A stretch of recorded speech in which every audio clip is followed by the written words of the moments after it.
Te dirán que he caído. La bella voz de Cucuza Castielo, áspero lateral por derecha. Le vamos a preguntar al entrevistado. Compartieron aquí departamento, jugaron juntos. Que se retiró por una lesión, nos contó Cucuza. Si no hubiera sido lateral con llegada. Un abrazo grande para él. Bueno, Fútbol y Retiro, es un placer tenerlo hoy aquí en el programa. Ya participó cuando hablamos de fútbol y trabajadores, porque más allá de muchas de las cosas que podemos decir de él, a mí me gusta que él siempre se referencia como un laburante del fútbol. Eso me encanta. Hugo Lamadrid, ¿cómo te va? ¿Cómo estás? Gracias por atender a pesar de esa garganta, ¿sí? Cascoteada. Hola, buenos días, ¿cómo estás? Y bueno, es la época del año y este calor traicionero de la semana pasada, ¿no? Exacto. Hubo lugares con aire acondicionado que no estaban planificados, parece que ahí caímos. Hugo, antes de empezar con la temática, ¿jugaba bien Cucuza? Era un gran cantante, un gran cantante. No, sí pasa que él cuando llega al Rosivi también se lesiona. Bueno, él jugó en inferior Argentinos Juniors, hizo todas las divisiones inferiores ahí, no cualquiera hace. Y aparte tuvo unos compañeros, unos nenes bárbaros, y bueno, los riesgos que tiene esta profesión, que a veces uno no los espera o no los ve venir o te sorprenden, y bueno, a él lo marginaron de una segura, próspera carrera. Era muy buen jugador. Lo poquito que jugamos juntos, claro, yo le hacía los relevos porque no volvía nunca. Y después, bueno, su vida como cantante lo mismo, le cuesta volver. Pero bueno, un gran abrazo si nos está escuchando. Sí, le mandamos un abrazo. Vos sabés que Gustavo Galera, que es el otro conductor de este programa, ya está aquí para preguntarte cosas, jugó ese partido para Independiente de Mar del Plata. ¿Vos jugaste ese partido donde se lesionó él, no? ¿Donde Cucuza se lastima? Sí, estaba. ¿Estabas, Hugo, te acordás? Independiente, no me acuerdo mucho. Creo que hizo un gol ese día. ¿Puede ser? En el medio del campo, ahí en las afueras de Mar del Plata. Una mañana de mucho frío. Sí, una mañana de mucho frío, sí, exactamente. Sí, señor. Creo que hizo un gol entonces, me parece bien, creo. Bueno, el 5 de Independiente era Gustavo Galera, ahí está, ahora le puedes decir algo si querés. Bueno, no. Pero sí me acuerdo del frío que hacía y que era una mañana, mirá vos. Sí. La cuestión acá era que en realidad en algún momento empezamos a preguntar quién lo había lesionado y me sentí mal porque no recordaba si había sido yo el que lo golpeé. Entonces digo, por ahí me encuentro que me dice algo y nada, qué situación. No, bueno, pero nos metemos en la temática, Flaco. Siempre la primera pregunta es una asociación libre. Fútbol y retiro, ¿qué es lo primero que viene a tu cabeza si decimos eso? ¿Qué es lo que, es algo irreversible, es algo que no puede, o sea, que puede postergarse por un tiempo muy finito, pero cuando te viene a buscar ya la decisión está tomada. Después veremos cómo te preparaste, cómo llegaste, en qué momento de tu carrera te agarra el retiro. Si el retiro es natural por una cuestión cronológica y natural de que uno sigue cumpliendo años, o el retiro proviene a través de una lesión o de alguna propia decisión. El Rifle Pandolfi se retiró creo que a los 28 años porque un día dejó de sentirle el gustito al fútbol. Yo siempre digo que hay tantos retiros o tantas formas de retiro como jugadores de fútbol. Sí, me acuerdo de Rinaldi de la Chancha, que también un día dijo, me cansé de todo esto, tenía 29 años, podría haber seguido jugando y dio un paso al costado. Por ahí coincidíamos, porque te lo leí en una nota que te hicieron en un medio gráfico y yo también lo había escrito, y pensamos, creo que el retiro es la primera muerte del futbolista. ¿Es una especie de primera muerte? Nosotros, o el futbolista en realidad, quien encara esta profesión, yo siempre hago una cuestión numérica que no es exacta, pero como para dar una referencia. Nosotros nos preparamos 15 años para una carrera de otros 15. Es decir, nosotros de los 5 años a los 20 nos preparamos para una carrera que a los de 20 a los 35 se va a terminar, para poner más o menos números redondos. Y nosotros toda nuestra vida la dedicamos a esta profesión, ya sea cuando nos fuimos preparando o después mientras la fuimos desarrollando. Y cuando cumplimos 35 y nos tenemos que retirar, el día después, muchas veces es trágico, porque cualquiera de las profesiones que uno piense, médico, periodista, un contador, un abogado, lo que fuera, en general, a los 35 años es el momento del despegue, es el momento donde la combinación o la conjunción de fuerza, de juventud, y ya de la experiencia de haber tenido, de haber transitado, quizás trabajando para otro, siendo el ayudante de, ya a los 35 años empieza tu vida, digamos, laboral con más fuerza, y a los 35 años al jugador de fútbol se le termina eso para lo cual se preparó, y lo cual desarrolló hasta esa edad. Entonces, sí, bueno, ¿y ahora qué hago? Bueno, yo por eso planteo, que es algo que se lo escuché a alguien decir una vez y me pareció fantástica la expresión, ¿no?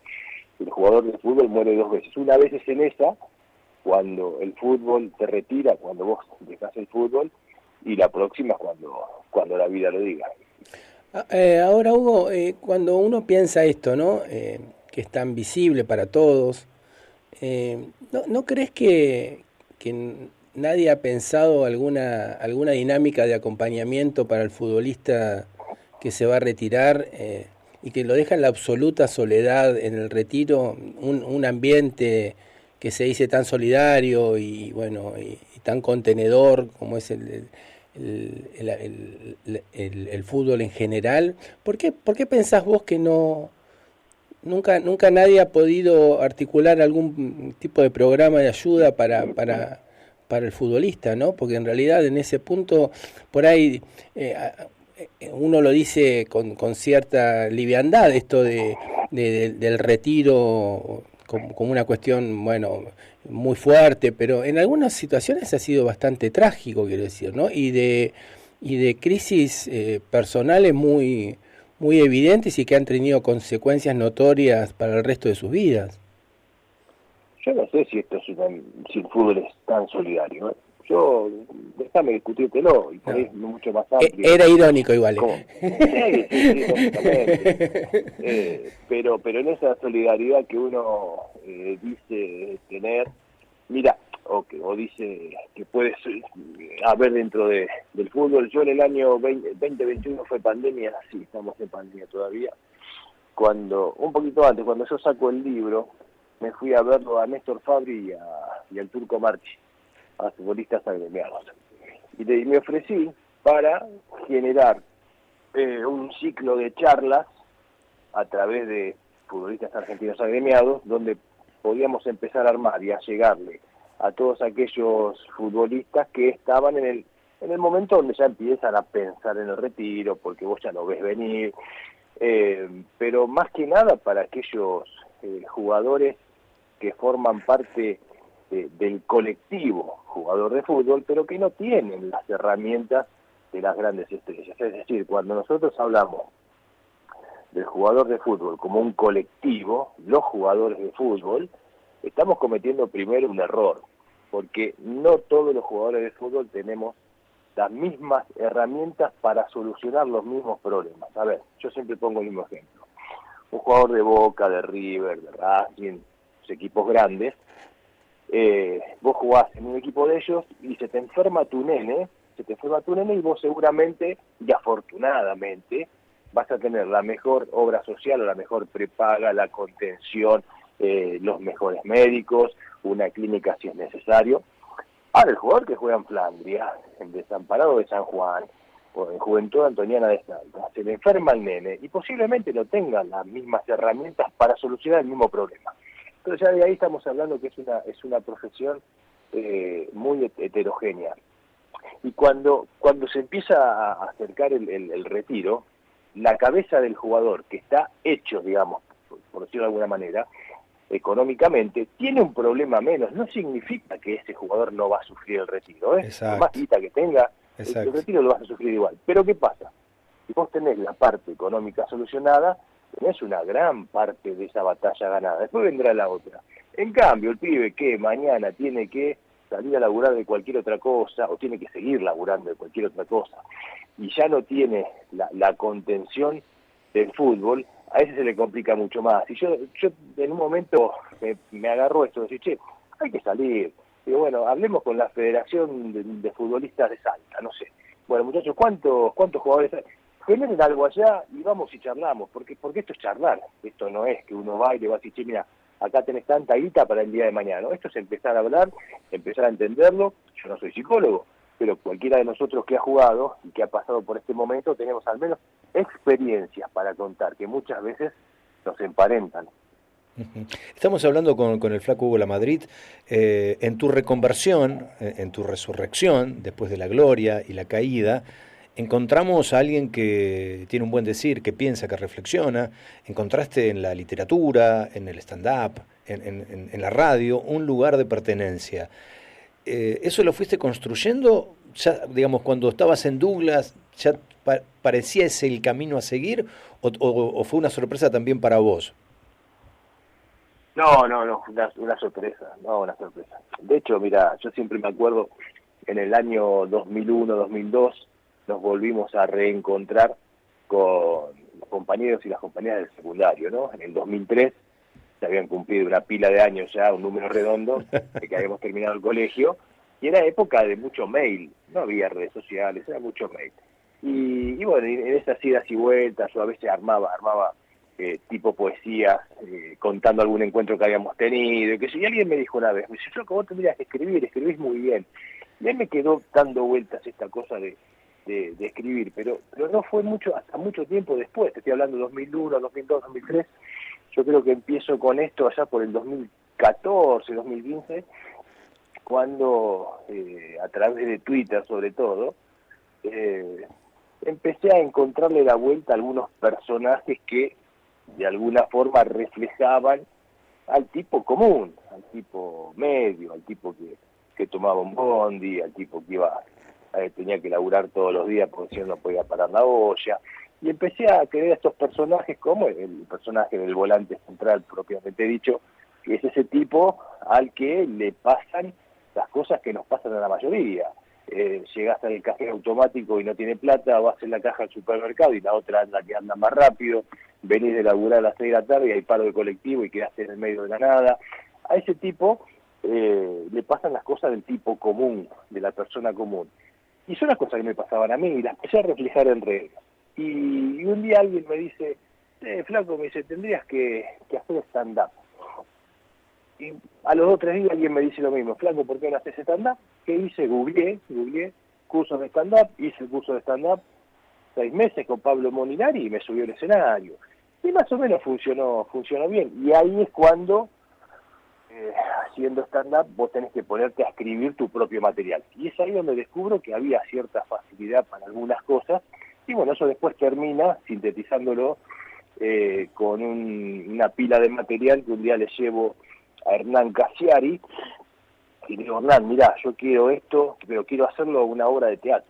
Mi intención era hacer un unipersonal con el material, y él lo lee y me dice, a las 2 semanas me dice, no, Flaco, acá hay un libro. Me dice, acá hay un libro, me dice, acá hay cosas que yo no leí nunca.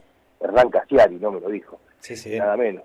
Y acá hay un libro, Flaco, dejá de pensar en el unipersonal y ponete a escribir el libro. Así que bueno, así fue más o menos el recorrido. Y en esto de encontrarte en otra faceta, ¿no? ¿Qué hay del futbolista en el escritor, quiero decir, ¿no? ¿Cómo te encontrás vos como escritor? Digo, ¿siendo un futbolista o ya te sentís que sos otra cosa, quiero decir? ¿Sos un futbolista que escribe o ya te sentís que podés ser un escritor que escribe, quiero decir, ¿no? ¿Se entiende Sí. No, lejos estoy de ser un escritor que escribe. A mí todavía no me entra en la cabeza, está bien que es una profesión ser escritor, es un don ser un escritor. Yo veo a escritores que sacan un libro y ya están, mientras sacaron ese ya están escribiendo otro. Digo, es una capacidad tremenda que tienen. Vuelvo, por ahí su métier, su vida es esa, es escribir libros. Entonces, por eso quizás tienen la posibilidad y el tiempo para pensar, para idear, para planificar, para ver por dónde ir. Pero sí, yo me encuentro algunas cositas que si se me dispara la inspiración, me siento y enseguida las puedo escribir. Después hay una cuestión que tiene que ver con el tiempo, con el cansancio, con el laburo del día a día que no te permite hacerlo, pero estaría muy bueno tener un poco más de tiempo. Estamos dialogando con el Flaco Lamadrid. Flaco, hay un oyente, periodista, hombre de Racing, que me escribe, Darío Giuliani, dice: qué lindo es escuchar al Flaco Lamadrid, el único que corría para que se lucieran Ludueña, Colombati y Rubén Paz. Y yo eso lo llevo a la vida de todos los días, ¿no? Sos un tipo que rescata la vida común de los seres humanos, y que sigue jugando, que en algún momento hasta se pensó intendente de Avellaneda, y esto que decíamos al principio, siempre te reivindicás como un laburante, dentro o fuera de la cancha. ¿Eso por qué? ¿Desde dónde lo mamaste eso?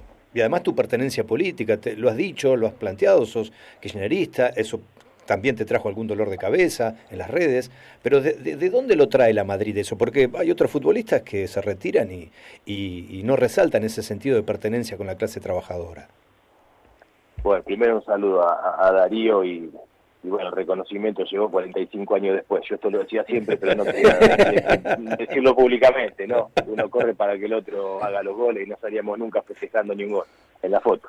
Pero bueno, que cada uno hace lo que quiere y se siente cómodo o incómodo de la manera que más prefiera.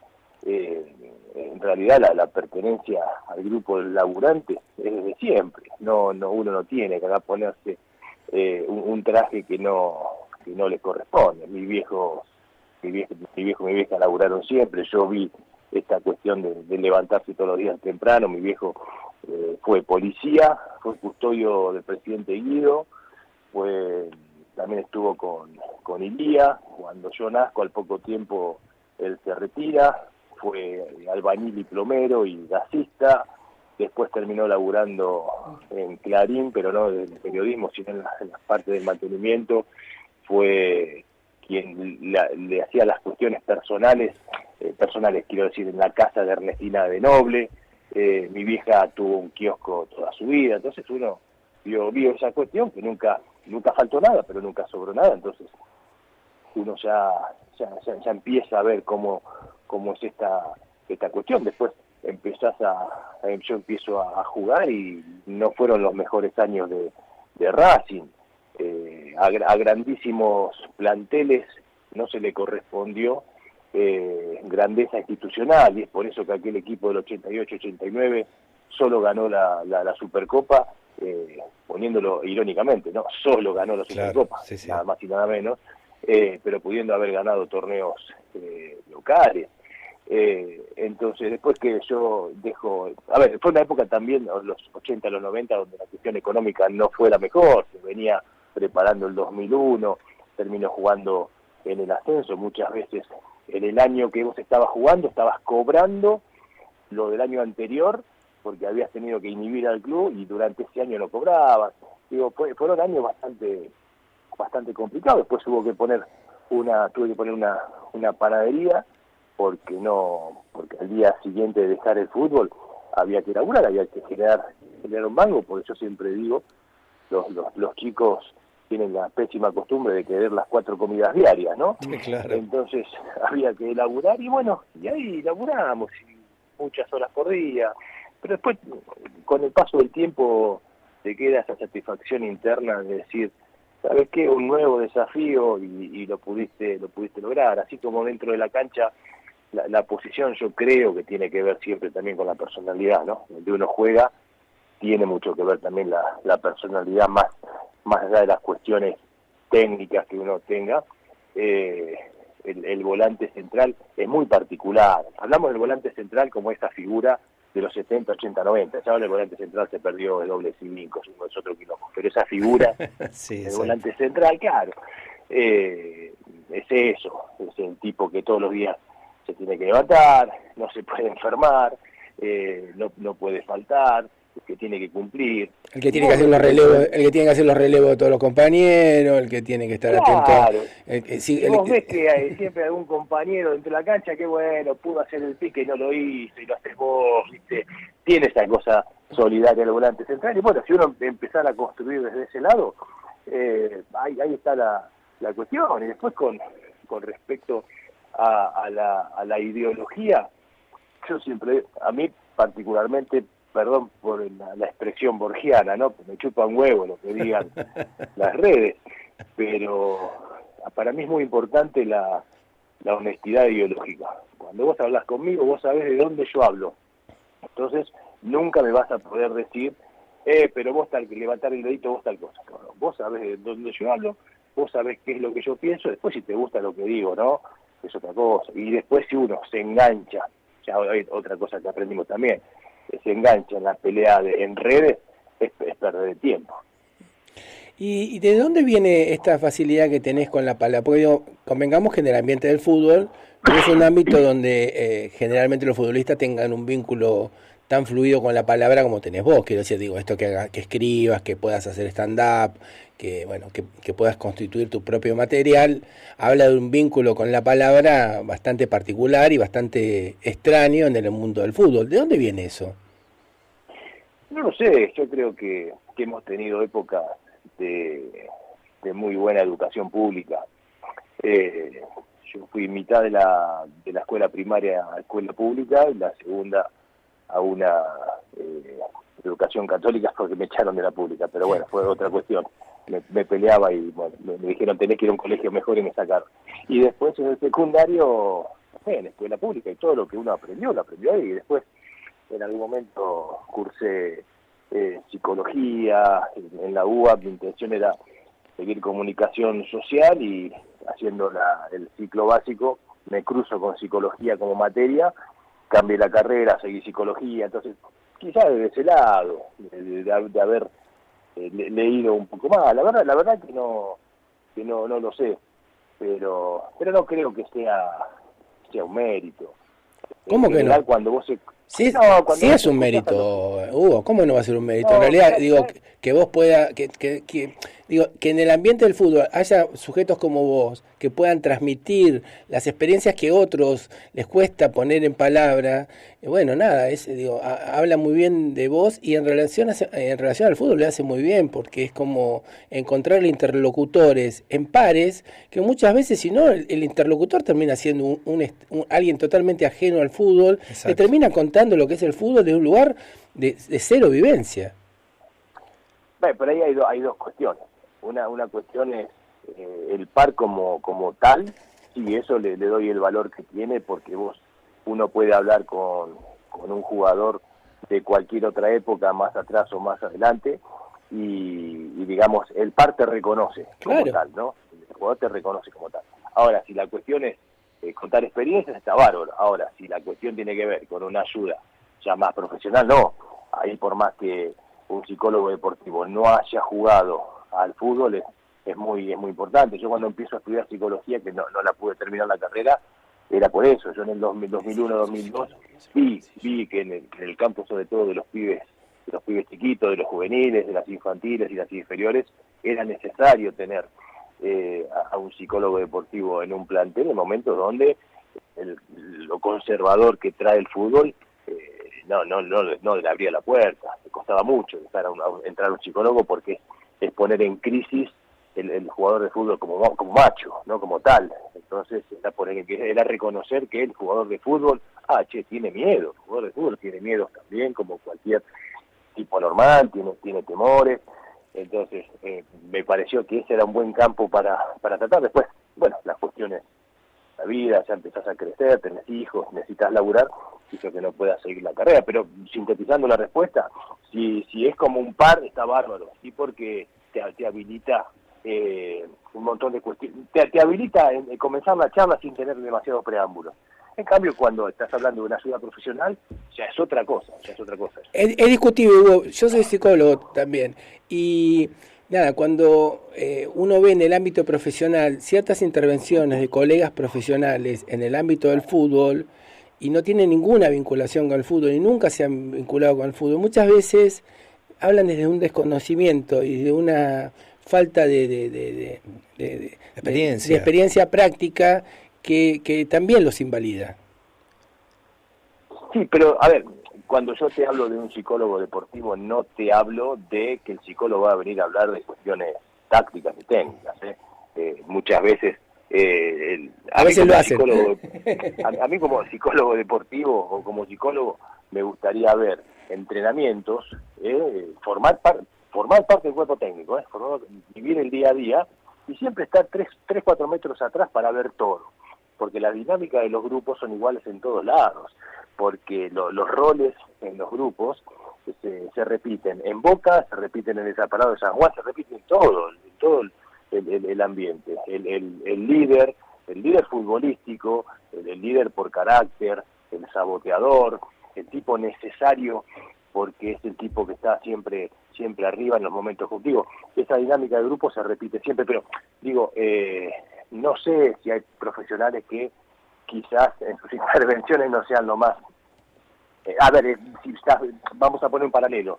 Muchas veces está la discusión del periodista, lo escuchaba a García Blanco, al gordo recién, diciendo yo soy periodista, y cuando dicen periodista deportivo es como para rebajar, ¿no?, la categoría.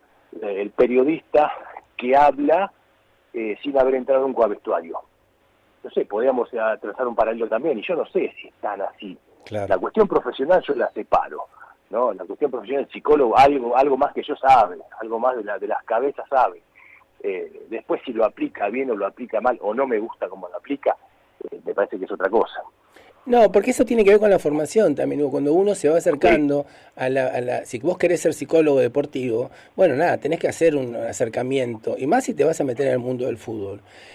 Por eso digo, eso también, de eso se trata. No es que vaya a entrar a un vestuario, digo que ser futbolista te habilita solamente a ser psicólogo si sos futbolista. Pero, por ejemplo, vos mirá toda la descripción que hiciste de los grupos.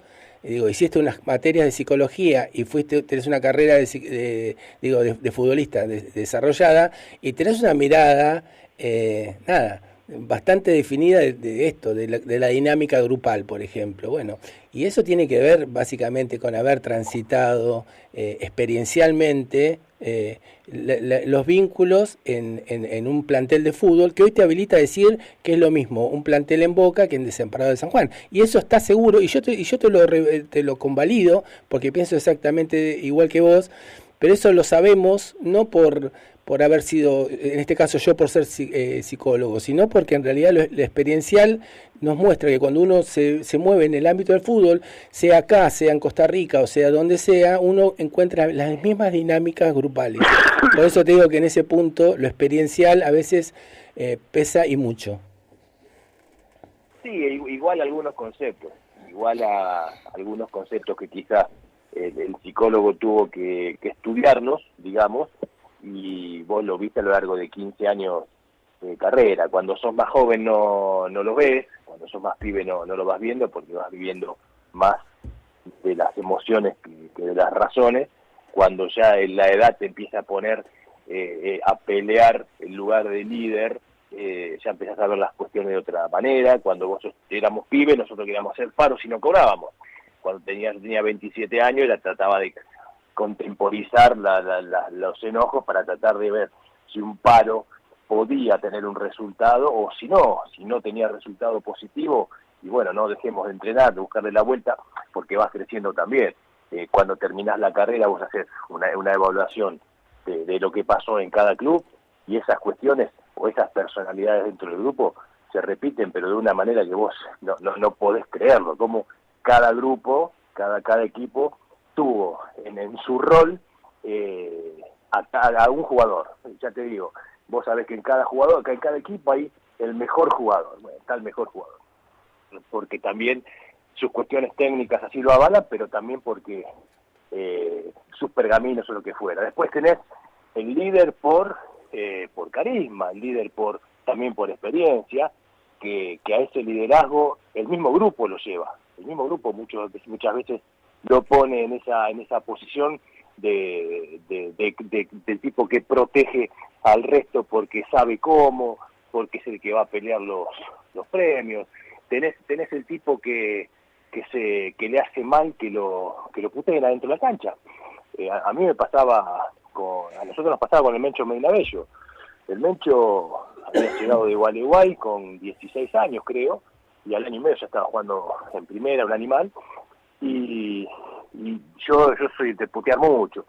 Y un día el Mencho me dice, che, no me putees más, porque me hace mal. Claro. Y vos a otro jugador lo puteabas y era lo que necesitaba. Claro. ¿Viste? Si vos no lo movías a ese jugador con una puteada, con un grito, no caminaba. Entonces, hay veces también que el mismo líder empieza a ver esas cosas. Digo, es un tema, a mí es un tema apasionante, no quiero poner nombres, pero es un tema realmente muy muy lindo para tratar. Muy de Pichón Riviere lo tuyo. Claro. Hugo, vos sabés que ahí, repasando el momento de tu retiro y todo lo que has construido después, encuentro como en algunos momentos cierto parecido, no sé si viste la película El 5 de Talleres, que protagoniza Esteban Lamote, es una película futbolera que está bien contada, que no hay una sobreactuación del futbolista, y en un momento él deja de jugar en Talleres de Remedios de Escalada y empieza a repartir comida, y se encuentra en una casa, en un reparto con un tipo que lo había enfrentado. Entonces él tiene que manejar su ego personal ahí, porque era el 5, el capitán de Talleres de Remedios de Escalada, que ahora estaba haciendo otro laburo. ¿Qué te pasó a vos? ¿Cómo manejaste tu ego? Porque eras Hugo Lamadrid, jugador de selección juvenil, crack en Racing, en algún momento hasta casi llegás a la selección de Bilardo, y tenés que manejar un Uber o laburar en una panadería. Y el que llega dice, pero vos sos el Flaco Lamadrid. ¿Cómo fue manejar tu ego personal? Sí, la vi la película. La vi en algún momento. Luciano Castro, me crucé con él por alguna cuestión que no recuerdo cuál, y me dijo que estuve ahí, estuve en los nombres de quienes hicieron la película que habían pensado para el personaje. Me había dicho. Sí, la vi. Pareció una gran película que cuenta este mundo, ¿no? Que cuenta esa parte de la vida del jugador de fútbol. Es muy difícil. Cuando sos alguien medianamente reconocido es muy difícil. Cuando quizás el fútbol no te dio la exposición o la fama, entre comillas, o el conocimiento del mundo del fútbol, quizás la pasás un poco mejor, digamos, desde ese lado, desde el anonimato. A mí me pasaba cuando yo abro el negocio, cuando pongo la panadería, que muchas veces viste que los proveedores están siempre en la calle buscando algún negocio nuevo para tratar de vender. Y bueno, cayó uno un día, y esto creo que lo cuento en el libro, no me acuerdo. Cayó alguien a ofrecerme, no me acuerdo qué cosa, y claro, el tipo me mira y me dice, me hace dos preguntas, ¿no? Que me partían al medio. Me dice, pero vos no sos Lamadrid. Digo, sí. Y la pregunta que te mataba era, ¿y qué haces acá? ¡Qué hijo de puta! Claro, porque el tipo en su... Yo me quería matar, ¿no? Pero el tipo en su construcción, claro, una construcción válida, porque en general la gente o el público piensa que todos por son, el hecho claro, de ser todos hacen jugador guita de fútbol, sos exitoso, claro, millonario, sos Icardi, te peleas un día con Wanda, el otro día no, ¿viste? Bueno, cuando el tipo te ve ahí también se sorprende, pero cuando yo recibo eso, yo hago otra lectura de la situación. El tipo está diciendo, che, sos un fracasado. Esa es la lectura que uno hace cuando te encuentra haciendo algo que el tipo no pensaba que podías hacer, porque vos sos un jugador de fútbol, porque vos jugabas en Racing, y para él la vida de jugador de fútbol va a ser así hasta que se muera, y no es así. Después ya empecé a convivir con estas preguntas un poco más, entendiendo que del otro lado te sorprende al verte, pero es difícil, a veces es difícil. Mirá, un día yo subo a tomar el colectivo acá a 2 cuadras de casa, subo y... Sí, había sube. Y entonces le digo, hasta la estación de Avellaneda. Entonces el colectivero me mira y me dice, flaco, sí. me dice, ¿no te acordás de mí?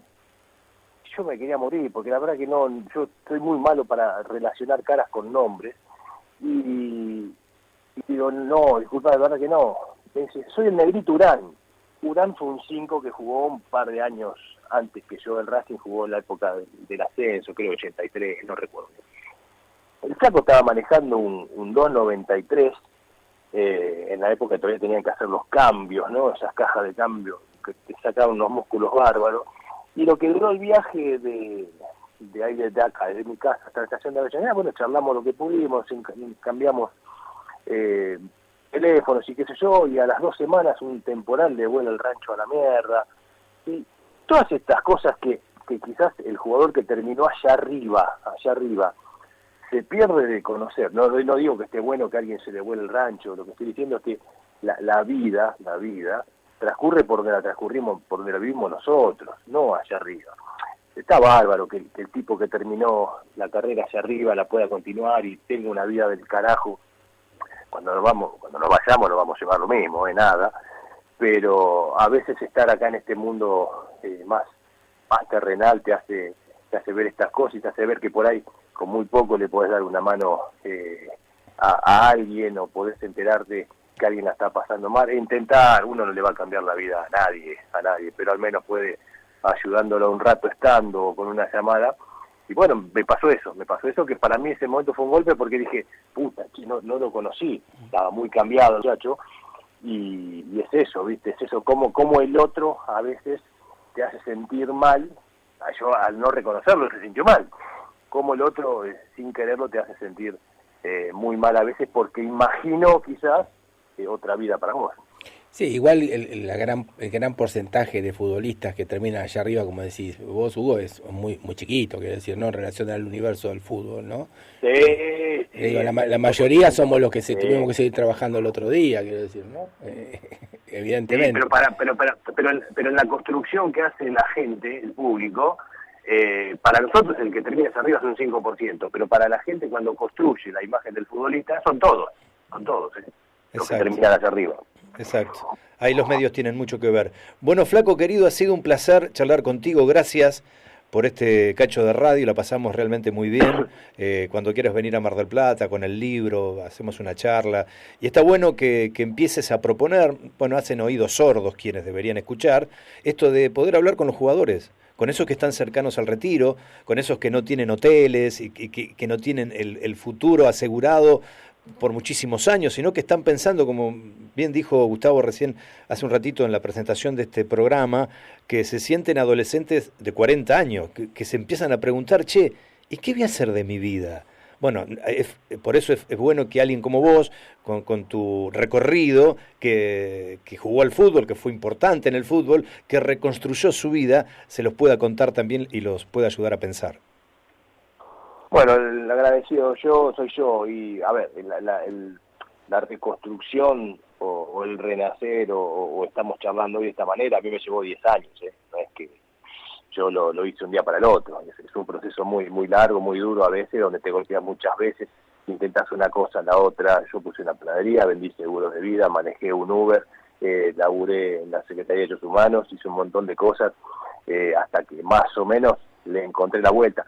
Haber sido jugador de fútbol siempre es una ventaja, no importa dónde, siempre es una ventaja, porque siempre vas a encontrar a alguien que de alguna manera te puede dar la mano. ¿Y por qué? Y con esto te cierro. Nosotros tenemos la fortuna, la posibilidad de haber jugado con las emociones de la gente, ¿no? Cuando muchas veces yo doy las charlas del libro, hablo de las emociones, y cuando el pibe chiquito, el nene, cuando va con su mamá, con su papá a la cancha por primera vez, eso no se lo olvida nunca, eso nunca se lo olvida. Yo siempre hago la figura de cuando el chiquito entró al cilindro por primera vez y se abre ante los ojos toda esa mole de cemento, y de golpe vio un partido de fútbol, y de golpe vio a un jugador de fútbol, porque el chiquito a esa altura no entiende de tácticas ni de estrategias. Seguramente se identificó con un pibe, con un jugador. A mí me pasa mucho.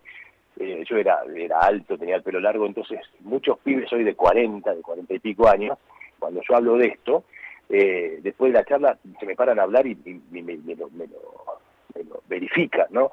Cuando ese pibe, vos tenés la posibilidad de tenerlo enfrente tuyo y le empezás a contar de eso, al pibe de 40, te está escuchando con 8 años, con 5 años o con 6, 7 años. Entonces, muchos de esos pibes hoy de 40 te van a dar una mano, si los llegás a contactar, si tenés la habilidad para contactarlos cuando vos estás necesitado o lo que fuera.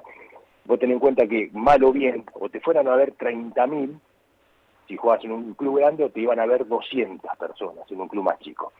Algunos de esos te pueden llegar de una mano. Entonces, esa ventaja como jugador de fútbol también hay que utilizarla y no esperar sentado en tu casa que el club en el que jugaste te venga a golpear la puerta para darte trabajo en las divisiones inferiores, que ojalá les den trabajo. Pero yo digo, en estas épocas, y esto me pasa porque yo formo parte de varios grupos de exjugadores, entonces, che, qué hijo de puta lo de Racing, cómo llevan a este y no nos llevan a vos, que vos, no, hermano, hoy para dirigir divisiones inferiores tenés que estar mínimamente capacitado, porque el fútbol hoy es un negocio y es otro momento, tema para otra charla. Entonces digo, nada, como jugadores de fútbol tenemos una pequeña ventaja que a veces, por depresión, por vergüenza o por lo que fuera, esa carta no la jugamos. Y quizás atrás de esa carta estaba la solución. Exacto. Para despedirte me quedo con la frase de Darío Giuliani, el flaco Hugo Lamadrid, ese que corría para que se lucieran. Rubén Paz, Colombati y Ludueña. Gracias, flaco. Un abrazo grande. Un abrazo, hasta luego. Abrazo enorme. El flaco Hugo Lamadrid, qué lindo escucharlo.